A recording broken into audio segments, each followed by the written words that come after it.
हरे कृष्णा। राधे राधे। सभी भक्तों को सादर प्रणाम।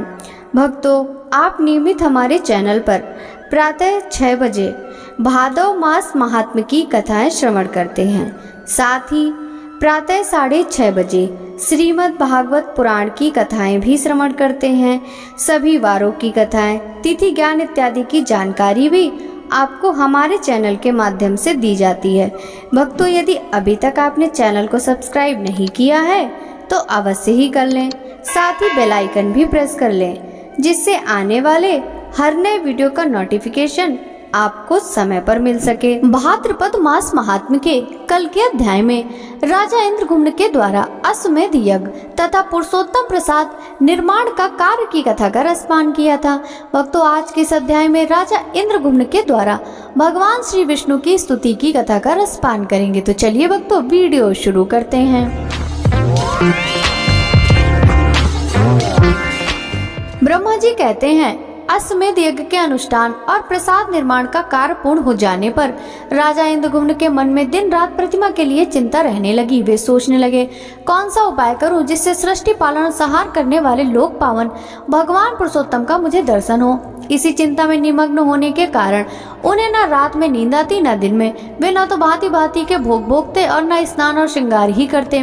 वाल, सुगंध, संगीत, अंगराग, इंद्रनील, महानील, पद्म राग, सोना, चांदी, हीरा, स्फटिक आदि मणियां, राग, अर्थ, काम, वन्य पदार्थ अथवा दिव्य वस्तुओं से भी उनके मन को संतोष नहीं होता।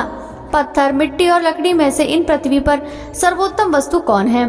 किससे भगवान विष्णु की प्रतिमा का निर्माण ठीक हो सकता है? इस प्रकार की चिंता में पड़े उन्होंने पाशरात्र की विधि से भगवान पुरुषोत्तम का पूजन किया और अंत में इस प्रकार स्तवन आरंभ किया। वासुदेव, आपको नमस्कार है। आप मोक्ष के कारण हैं। आपको मेरा नमस्कार है। संपूर्ण लोकों के स्वामी परमेश्वर, आप इस जन्म मृत्यु रूपी संसार सागर से मेरा उद्धार कीजिए। पुरुषोत्तम, आपका स्वरूप निर्मल आकाश के समान है। आपको नमस्कार है। सबको अपनी ओर खींचने वाले संकर्षण, आपको प्रणाम है। धरतीधर, आप मेरी रक्षा कीजिए। हेम गर्भ की सी आभा वाले, आपको नमस्कार है। मकर ध्वज, आपको प्रणाम है। रतिकांत, आपको नमस्कार है। समरासुर का संहार करने वाले प्रद्युम्न, आप मेरी रक्षा कीजिए। भगवान, आपका श्रीअंग अंजन के समान श्याम है। भक्त वत्सल, आपको नमस्कार है। अनिरुद्ध, आपको प्रणाम है। आप मेरी रक्षा करें और वरदायक बने। संपूर्ण देवताओं के निवास स्थान, आपको नमस्कार है। देवप्रिय, आपको प्रणाम है। नारायण, आपको नमस्कार है। आप मुझ शरणागत की रक्षा कीजिए। बलवानों में श्रेष्ठ बलराम, आपको प्रणाम है। हलायुध, आपको नमस्कार है। चतुर्मुख जगत धाम प्रपितामह, मेरी रक्षा कीजिए। नील मेघ के समान आभा वाले घनश्याम, आपको नमस्कार है। देव पूजित परमेश्वर, आपको प्रणाम है। सर्वव्यापी जगन्नाथ, मैं भाव सागर में डूबा हुआ हूँ, मेरा उद्धार कीजिए। प्रलाग्नि के समान तेजस्वी तथा दहकते हुए नेत्रों वाले पराक्रमी दैत्य शत्रु नृसिंह, आपको नमस्कार है। आप मेरी रक्षा कीजिए। पूर्व काल में महावाराह रूप धारण करके आपने जिस प्रकार इस पृथ्वी का रसातल से उद्धार किया था, उसी प्रकार मेरा भी दुख के समुद्र से उद्धार कीजिए। कृष्ण, आपके इन वरदायक स्वरूपों का मैंने स्तवन किया। ये बलदेव आदि जो पृथक रूप में स्थित दिखाई देते हैं, आपके ही अंग हैं। देवेश, प्रभु, अच्युत, गरुण आदि पार्षद, आयुधों सहित दिक्पाल तथा केशव आदि जो आपके अन्य भेद मनीषियों द्वारा बतलाए गए हैं, उन सबका मैंने पूजन किया। प्रसन्न तथा विशाल नेत्रों वाले जगन्नाथ देवेश्वर, पूर्वोक्त सब स्वरूपों के साथ मैंने आपका स्तवन और वंदन किया। आप मुझे धर्म, अर्थ, काम एवं मोक्ष देने वाला वर प्रदान करें। हरे शंकरषण आदि जो आपके भेद बताए गए हैं, वे सब आपकी पूजा के लिए ही प्रकट हुए हैं, अतः वे आपके ही आश्रित हैं। देवेश, वस्तुतः आप में कोई भेद नहीं है। आपके जो अनेक प्रकार के रूप बताए जाते हैं, वे सब उपचार से ही कहे गए हैं। आप तो अद्वितीय हैं, फिर भी कोई भी मनुष्य आपके द्वैत रूप कैसे कह सकता है?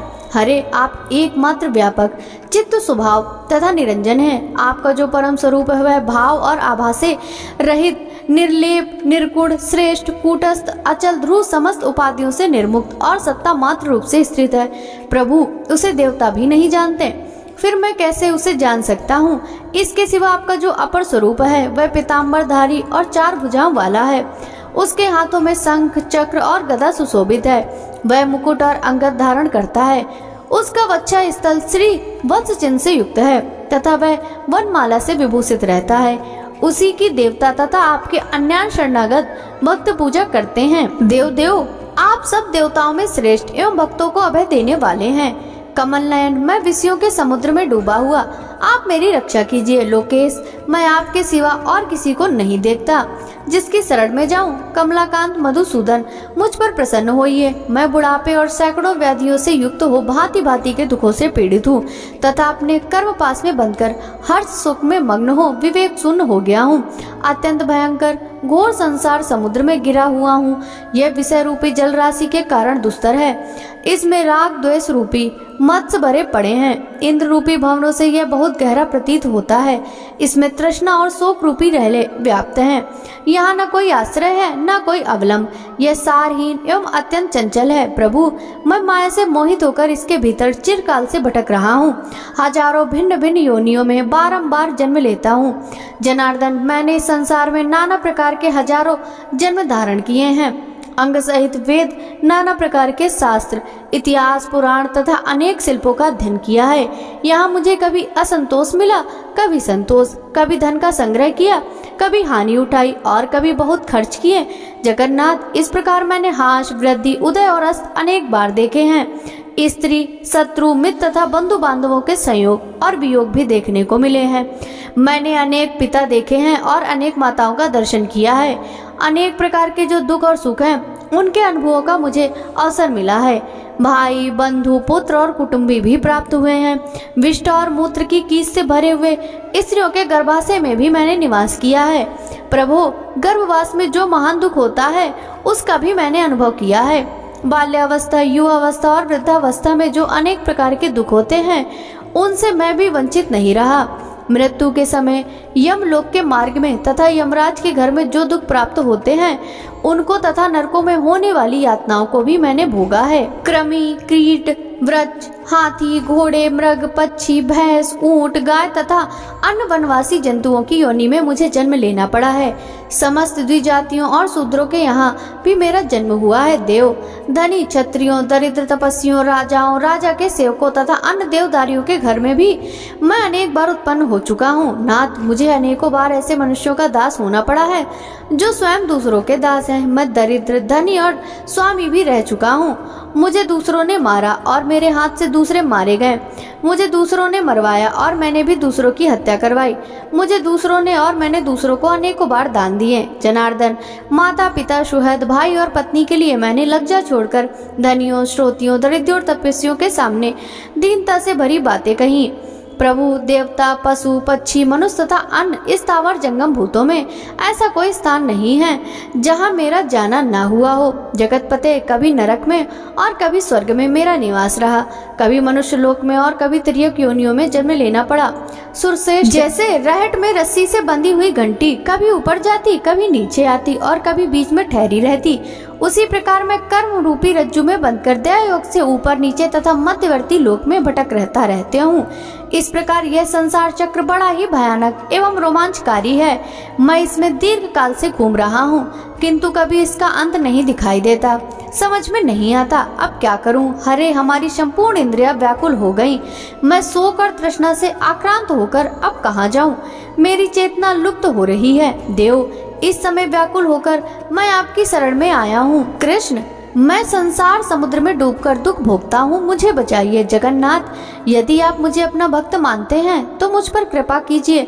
आपके सिवा दूसरा कोई ऐसा बंधु नहीं है जो मेरी चिंता करेगा। देव, प्रभु, आप जैसे स्वामी की शरणों में आकर अब मुझे जीवन, मरण तथा योगक्षेम के लिए कहीं भी भय नहीं होता। देव, जो नराधम आपकी विधि पूर्वक पूजा नहीं करते, उनकी इस संसार सागर बंधन से मुक्ति एवं सदगति कैसे हो सकती है।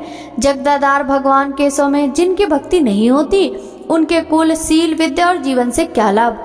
जो आसुरी प्रकृति का आश्रय ले विवेक शून्य हो जाने आपकी निंदा करते हैं, वे बारंबार जन्म लेकर घोर नरक में पड़ते हैं तथा उस नरक समुद्र से उनका कभी उद्धार नहीं होता। देव, जो दुराचारी नीच पुरुष आप पर दोषारोपण करते हैं, वे कभी नरक से छुटकारा नहीं पाते। हरे, मैंने अपने कर्मों में बंधे रहने के कारण जहाँ कहीं भी जन्म हो, वहाँ सर्वदा आप में मेरी दृढ़ भक्ति बनी रहे। देव, आपकी आराधना करके देवता, दैत्य, मनुष्य तथा अन्य संयमी पुरुषों ने परम सिद्धि प्राप्त की है, फिर कौन आपकी पूजा न करेगा।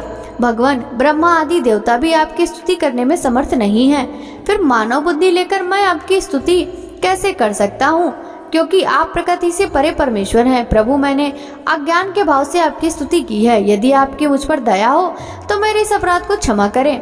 हरे साधु पुरुष अपराधी पर भी क्षमा भाव ही रखते हैं। अतः देवेश्वर, आप भक्त स्नेह के वशीभूत होकर मुझ पर प्रसन्न होइए। देव, मैंने भक्ति भाव से चित्त से आपकी स्तुति की है, वह सांग पांग सफल हो। वासुदेव, आपको नमस्कार है। ब्रह्मा जी कहते हैं, राजा इंद्रगुम्न के इस प्रकार स्तुति करने पर भगवान गरुड़ ध्वज ने प्रसन्न होकर उनका सब मनोरथ पूर्ण किया। जो मनुष्य भगवान जगन्नाथ का पूजन करके प्रतिदिन इस स्रोत से उनका स्तवन करता है, वह बुद्धिमान निश्चय ही मोक्ष प्राप्त कर लेता है। जो विद्वान पुरुष तीनों संध्याओं के समय पवित्र हो इस श्रेष्ठ स्रोत का जप करता है, वह धर्म, अर्थ, काम और मोक्ष पाता है। जो एकाग्र चित्त हो इसका पाठ या श्रवण करता है अथवा दूसरों को सुनाता है, वह पाप रहित हो भगवान विष्णु के सनातन धाम में जाता है। यह स्रोत परम प्रशंसनीय, पापों को दूर करने वाला, भोग एवं मोक्ष देने वाला, कल्याणमय, गोपनीय, अत्यंत दुर्लभ तथा पवित्र है।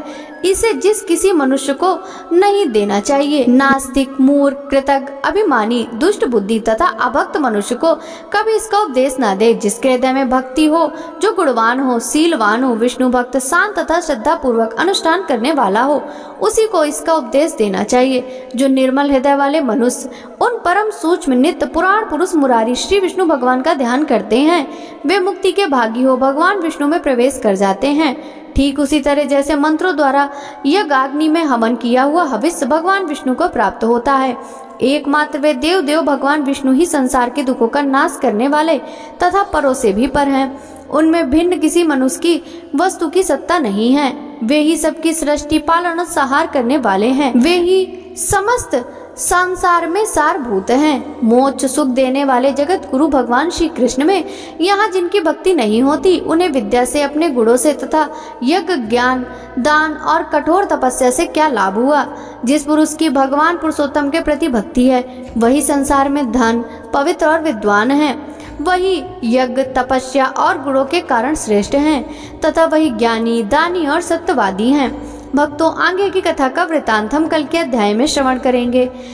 भाद्रपद मास महात्म्य की यह कथा यदि आपको अच्छी लगी हो तो वीडियो को लाइक कर ज्यादा से ज्यादा भक्तों के साथ शेयर कीजिएगा। साथ ही वीडियो के कमेंट बॉक्स में जय जय श्री हरि विष्णु लिखना बिल्कुल भी मत भूलिएगा, जिससे भगवान श्री हरि की कृपा दृष्टि सदा सर्वदा आप सभी पर इसी प्रकार बनी रहे। आपसे मिलते हैं भाद्रपद मास महात्म्य के अगले अध्याय की कथा के साथ। तब तक सभी भक्तों को हरे कृष्णा, राधे राधे, हर हर महादेव।